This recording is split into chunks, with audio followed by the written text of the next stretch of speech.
Hello student, एक बार फिर से हम एक नई वीडियो के साथ आए हैं, नए क्वेश्चन के साथ। यहाँ पे आपका जो है टाइटल कि भाग विधि द्वारा 4 अंकों की संख्या का वर्गमूल निकालें आसान तरीके से।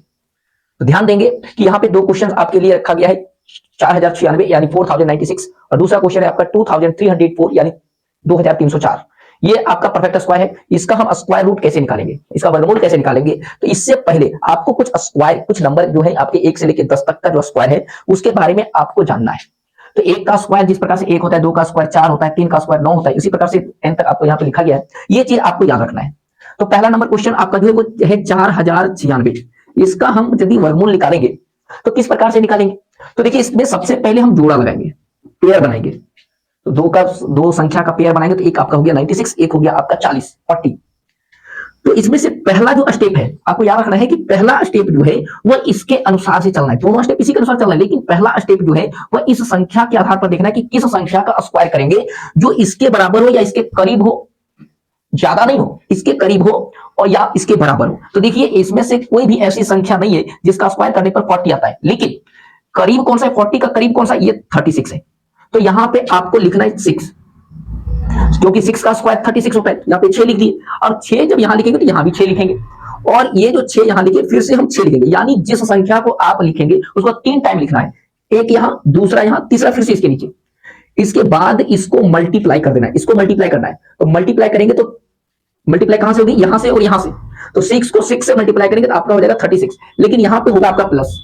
ध्यान देंगे कि जिस संख्या के करीब होगा, यानी 6 के स्क्वायर का करीब है 36, यानी यहाँ पे 40 है लेकिन 40 के करीब है आपका 36, तो यहाँ आपका संख्या लिखाएगा 6, यहां भी लिखेंगे 6, यानी जिस संख्या को यहां लिखेंगे वही संख्या को यहां लिखना है, और जो संख्या को यहां लिखेंगे उसी संख्या को फिर इसके नीचे लिखना है। तो एक बार इन दोनों को आपस में गुना करना है और इन दोनों को आपस में जोड़ना है। तो देखिए यहाँ पे सबसे पहले माइनस कीजिए, क्योंकि भाग में हम संख्या को माइनस करते हैं। तो यहाँ पे आपका हो गया 4 और ये आपका क्रॉस हो गया।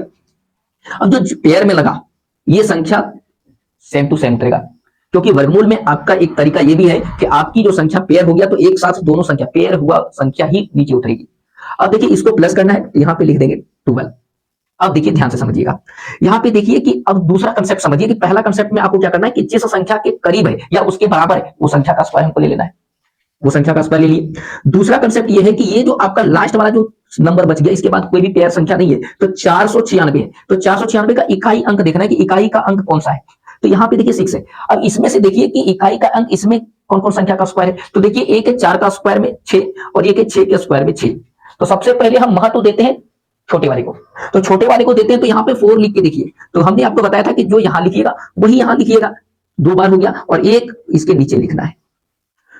तो देखिए अब इसको मल्टीप्लाई करके देखिए, यदि आता है तो ठीक, नहीं आता है तो फिर हम 6 को रखेंगे।